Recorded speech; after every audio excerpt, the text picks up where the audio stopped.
Hello, everybody. It's good to be with you. And I'm here with you today with my special friend, Bowden Herrick. He is the newest and authorized spiritual teacher of the Living Method of Awakening. He has been a student of mine for several years, 3 years, 4 years, something like 3 or 4 years, yeah. 3 or 4 years. Yeah, good long while. And showed an interest in teaching fairly early on, and he also showed a talent for it. So that combination worked very well. And he has worked with me and is continuing to work with me in private session as well as in the other places that we meet due to the teaching. Let me just go ahead and read a little bit about, well, first I can tell you without reading about it, that Bo has had a very long-term interest in all things spiritual. It's kind of like me. It just got him early and never let go. And I wish it had gotten me a little earlier than it did, but there we go. So he's familiar with all the most of the mystical traditions that we're interested in also, which is Advaita, Buddhism, Zen, and more specifically, and Sufism, and Christian mysticism, and others that come to similar accords as we do. He's also academically in a much better place than just about anybody with us, which is that he's a certified inner spiritual counselor. He has a BA in psychology and is currently pursuing an MS in pastoral clinical mental health counseling. That's a mouthful. It is. I see now that I left out Sufism, Taoism, maybe Sikhism. So those are other places where he has gone. It's just like me. I mean, just some of everything. And there's a lot of helpful stuff out there. There's a lot of junk out there too, but there's a lot of helpful stuff. So Bo, welcome to the family. We're so glad to have you. Thank you. Yeah, and tell me what you're going to be doing pretty soon, and with the or very soon, with the Living Method of Awakening. So we just started the Freedom Beyond Recovery program. Okay. So you are you're a sober alcoholic, is that about right? yes. Like me. I am I don't know, 23, 24, 25 years, I can't remember, but something like that, long time. But which is another way of saying I've been sober ever since I woke up this morning. Yeah. Okay, please go ahead. I didn't mean to interrupt you. No, you're fine. Yeah, so I'm in recovery. I've been sober for about 5.5 years and been, in the recovery setting longer than then, but Yeah. this time around it's been about that long. And yeah, so my, I guess, initial shoe-in into teaching in the Living Method is the intersection between recovery and non-duality, because there's a lot of similarities to both the recovery process and clearing. Yeah, I agree. And I would also say they share the same root. That addiction stems from the same place as suffering. Addiction is seeking. Yeah. Still trying to fill up that God-sized hole. Exactly. Looking for the part of me that will make me okay, make me enough, make me okay, make me happy, make me accepted. This make me good enough. Yeah. And hopefully not too good, which is what we tend to swing between. I've always swung between impotence and arrogance. that I'm not very good at that in between stage, which is normal. Yeah.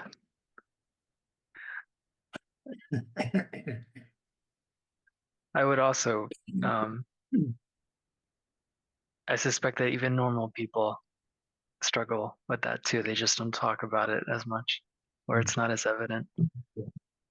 But yeah, it's the same. So through through just life going as it does, um, suffering brought me to recovery, and recovery brought me to non-duality Yeah, and this teaching. So um, yeah, so within Awakening Clarity now, I'm um, doing clearing and awakening sessions, but mhm.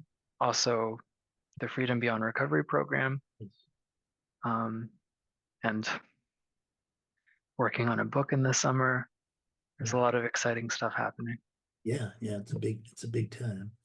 And so one of the ways that we came to be as close as we are is that you developed an interest in my book, Beyond Recovery, Non-Duality, and the 12 Steps. Is that correct? Mhm. Yeah. So tell me about that, and tell me about what your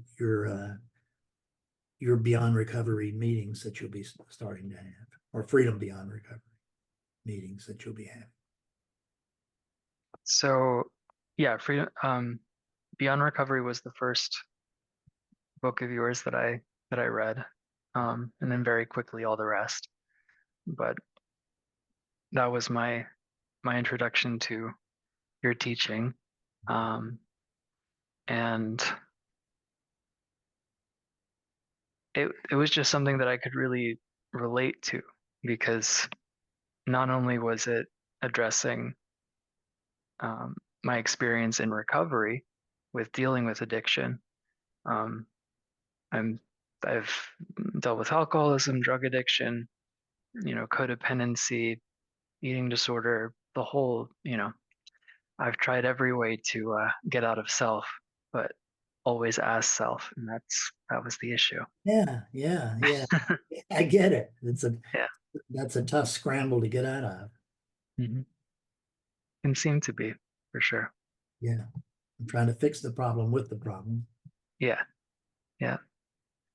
Um, but it's a different thing when you're looking from the solution. Yes, it is. And thank God we have both been, we both, I just consider it lucky that we're Yeah, here, right? Just, you can call it grace if that suits you, but I just call it lucky. yeah, And exactly. Left to my own devices, so to speak, I'd be dead. well, me too, long ago. I would have never been alive long enough to meet the best part of my life, Betsy Hackett Davis, and, and spend the best years of my life, which have been number one, since sobriety, but particularly since since 2006, when it certainly isn't the final awakening, but it was the last big earth shaking kind of thing, Mm. if you will. I mean, it doesn't have, which is a bad way to describe it, because um, awakenings don't need to be big and earth shaking, and I really don't recommend them. Not that you have any choice over what kind of awakening you have, but I don't. But I certainly don't encourage anybody down the have a big awakening time, because what happens is that experience, as you know, I'm just preaching to the choir, but we're talking to other people at the same time. Mm. So that experience that that is the first breakthrough awakening, or the first large breakthrough awakening, one that has some duration. It can also just be a quick glimpse, but that can be misconstrued as that, because those were pretty delightful by and large. And those can be misconstrued as that's enlightenment, as I should feel like that whoa, all the time. And, you couldn't get anything done if you were just sitting around in an orgasmic state all day. So that the experience passes, and when experience passes, people say, oh, I lost my awakening. But the one that says I lost my awakening never had an awakening. Yeah, because the only thing that ever wakes up, as you well know, is awakeness itself. Wakes up. Our big joke is that Freddavis desperately wanted to wake up to the truth of the universe, or the truth of God, and the truth of God woke up to the fiction of Freddavis instead. That is awakening, is coming to recognize, oh, there's no Fred. Oh my God. So and what you can't see until it happens is the ramifications of that run through everything, Yeah. like roots behind underneath a busy plant. And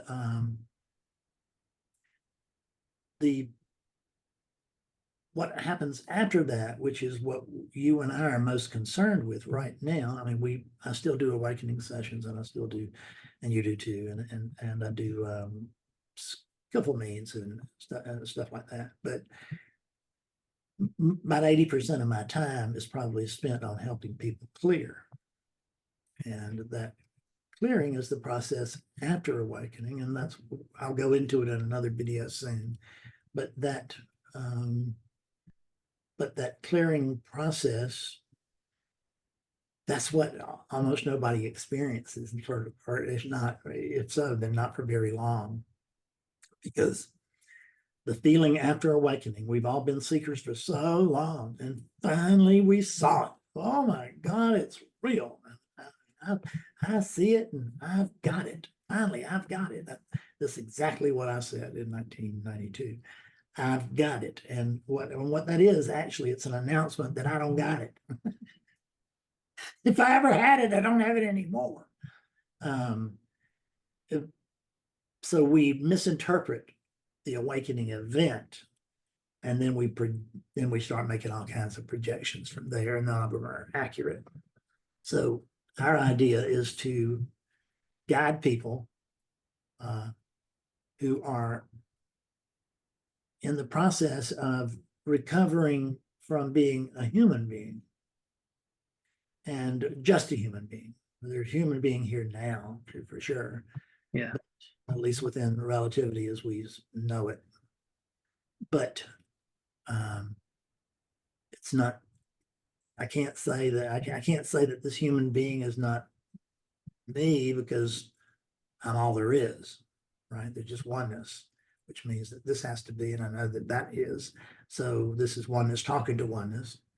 And we can look and see that, well, hell, what's oneness talking about? Well, it's talking about oneness, because there's no other topic. There's no one else to talk. And there's no other topic. There's just always, it's oneness. If you and I were talking about football, it would still be oneness talking to oneness about oneness.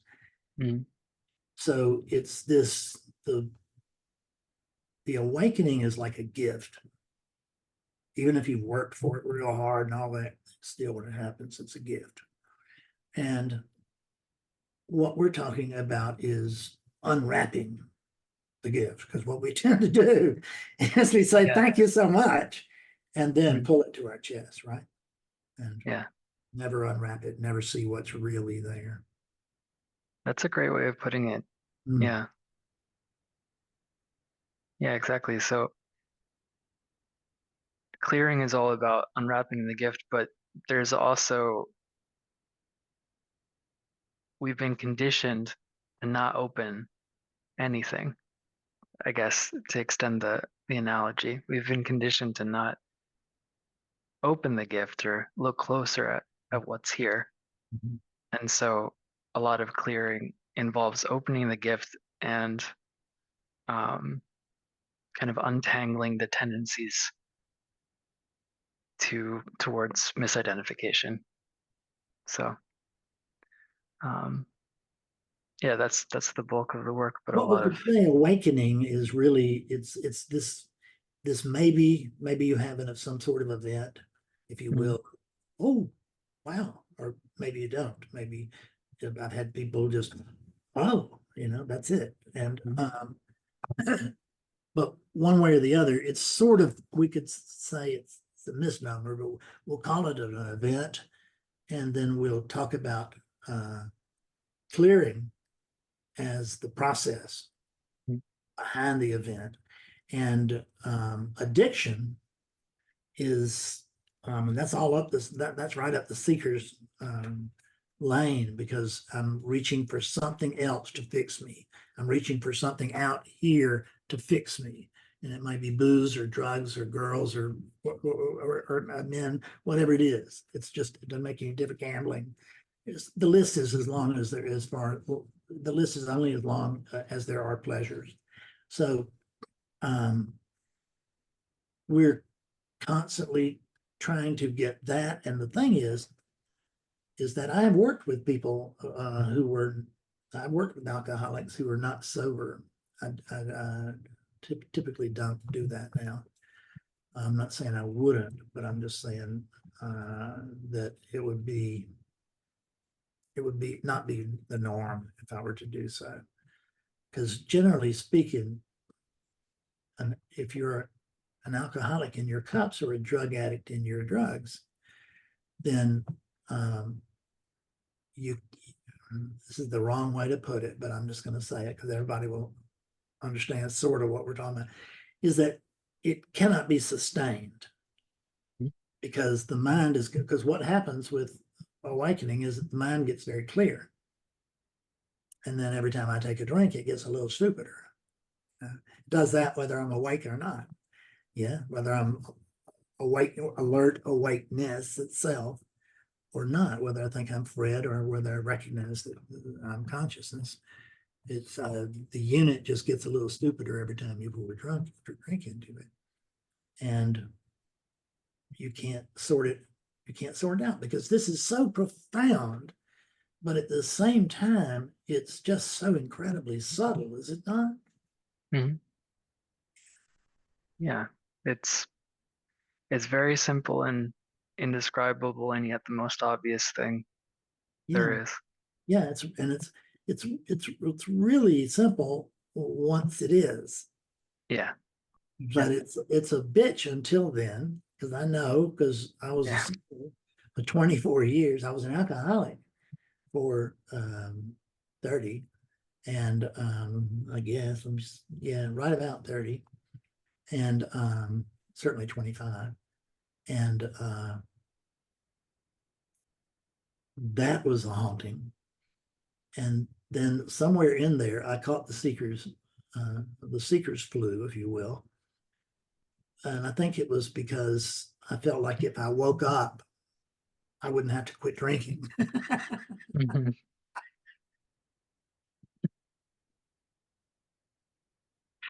So I would get to be enlightened, enlightened and in my cups, Fred, right? Because that's what we all think, is that awakening is going to be something for the character, for Fred, or for what we call Bo or whatever, which sadly for the unit is not the case. Yeah. Well, that's the funny thing. The unit benefits from less and less identification being present. So it's actually wonderful for the unit, but terrible for the story. Terrible, Yeah, a tragedy for the character. it's a tragedy for the character. Because the character is what we've been trying to wake up. And when we talk about the character, we're talking about the imaginary character Mhm. that every seeker has got to one degree or another.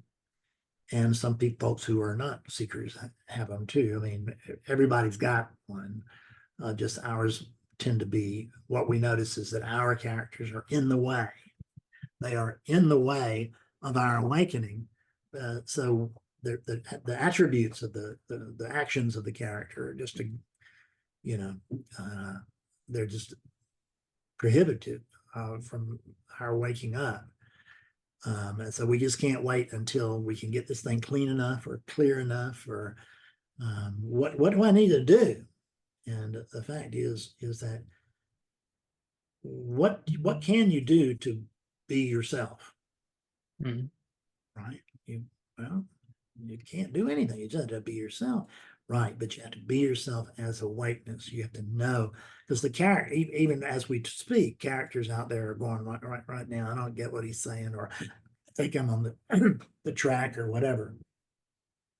But I have a lot of people that come to me, and you will, that have said,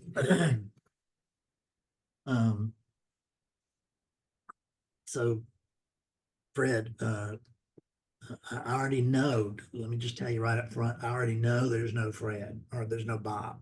I already know there's no Bob. So let's just cut through that and really go for the good stuff.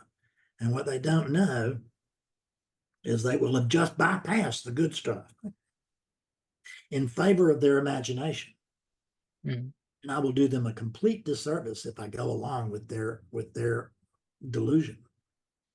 So the initial part of an assisted awakening, which is what we provide, Mm. is assisted awakening is trying to shake some sense into a sometimes very indignant character, because we're questioning their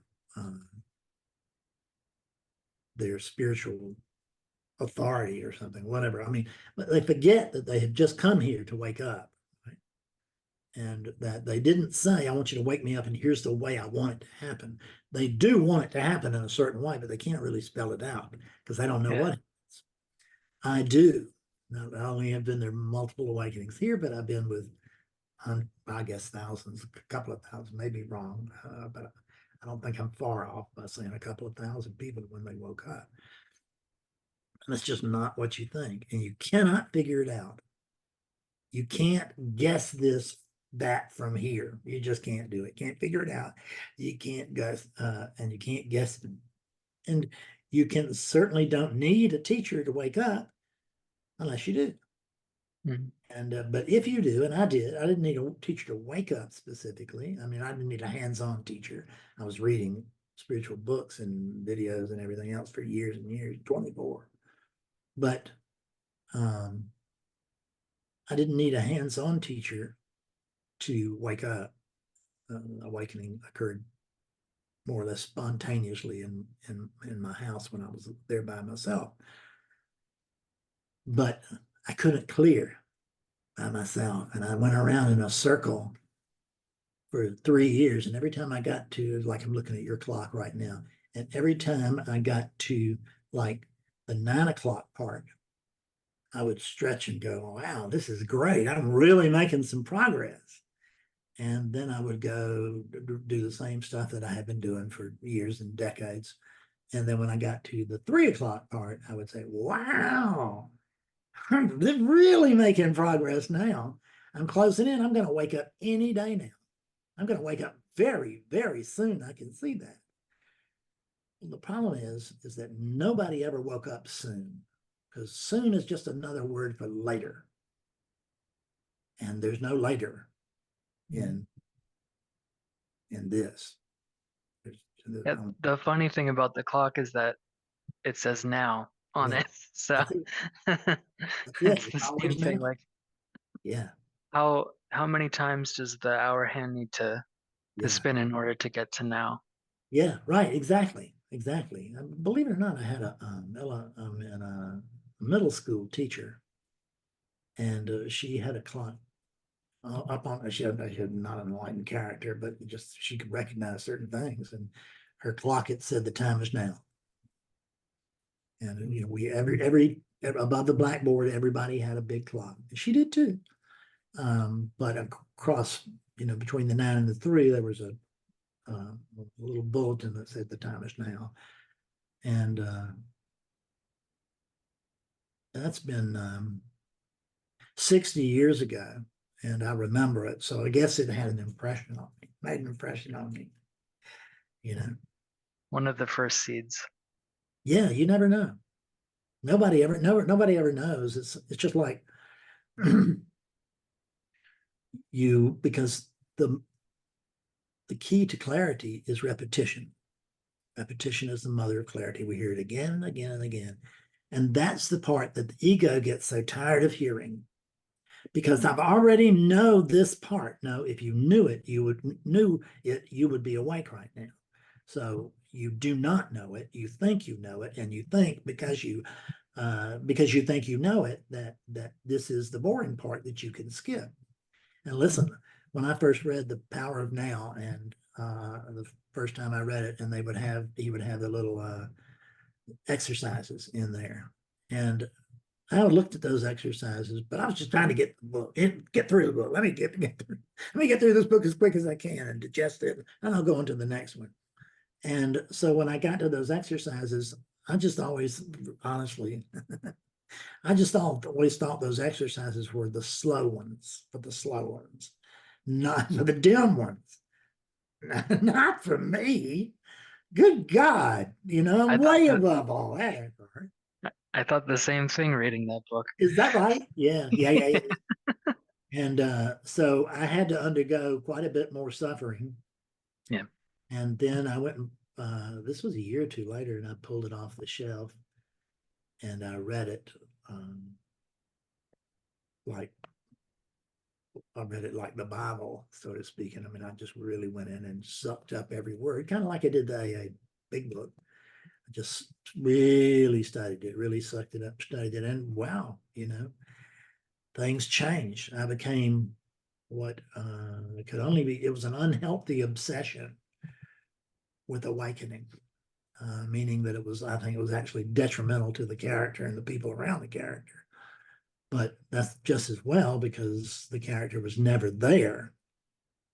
So it means it was an obstacle in a make-believe life. Mhm. Yeah. And the other people's lives that were touched, they're make-believe lives too. So it doesn't mean we don't want to respect them and love them and take care of people like that, but I'm not a Fred and you're not a Bo. So the oneness talking to oneness, about the absence of a Fred or a Bo, which is quite a different thing. So do you have some sort of you're doing an introductory class now to the Freedom Beyond Recovery, are you not? Yeah, so we have 3 bi-monthly meetings on the first and third Wednesday of the month, What time? and then at 1 p.m. Eastern. And how do you sign up for that? I believe you just go to the Awakening Now site, Awakening Clarity Now site, and go to the Freedom Beyond Recovery tab Okay, thank you. and register there. Great. And in the summer, we'll be holding group clearing series-esque groups, small groups Right. around the different topics, and one-to-one sessions specifically for this intersection of recovery and non-duality. So For now, everything you're doing is free. yes, That's, within that's the best price, folks. So don't be holding out for the better deal. yeah.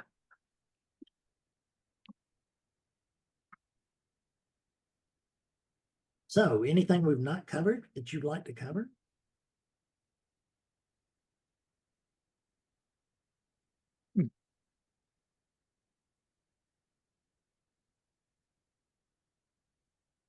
Oh, Freedom Beyond, just one other thing is that Louise is helping you with Freedom Beyond Recovery, is she not? Yeah, Yeah. Louise helps with back end stuff, and you know, So you're not in it all by yourself. Or yeah. you have you have part of this team behind Mm. you, and you have Louise to help, and Louise is in recovery too, correct? Yeah. So I don't want to forget to mention Louise. She would rather I hadn't, I'm sure, but I can't not do it.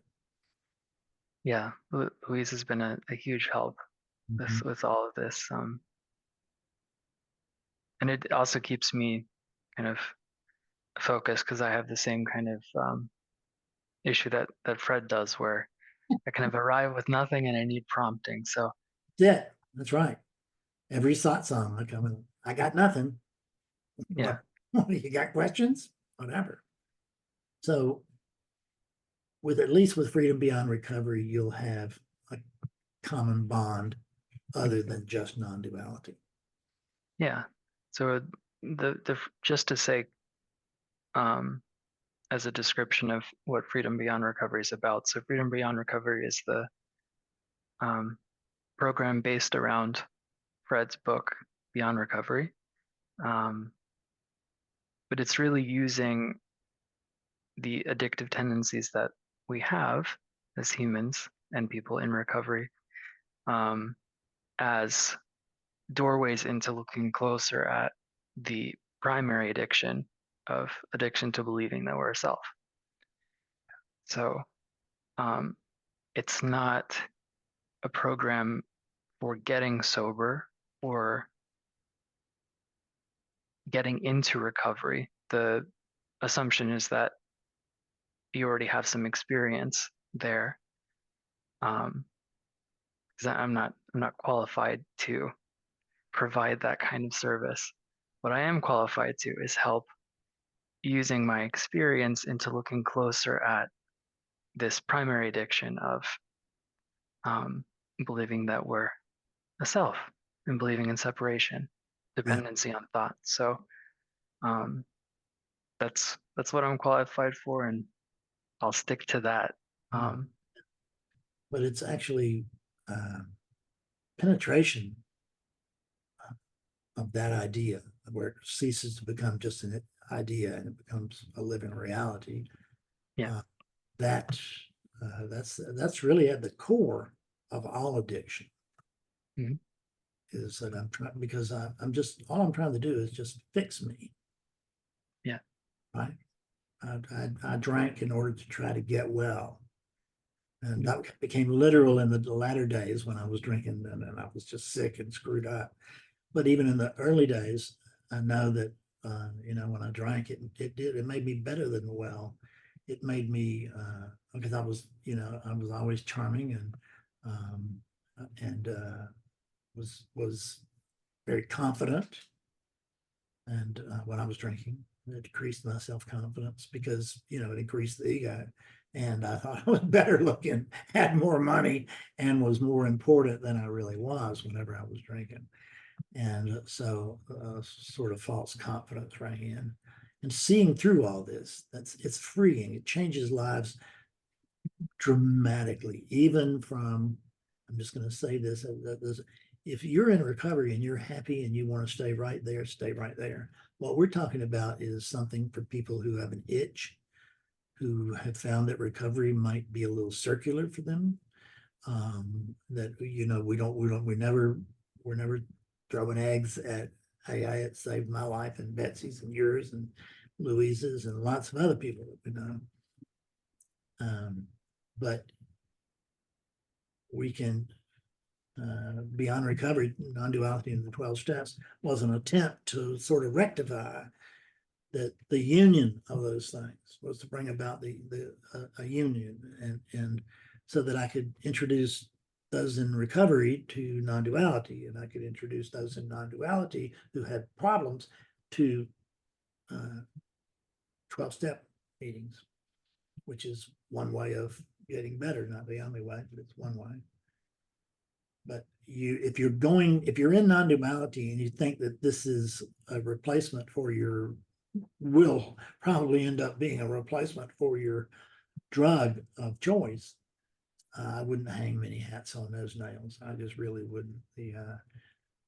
You're gonna because you're not really going to be able to benefit until there's some stability, and there's not going to be any stability as long as there's this screaming addiction.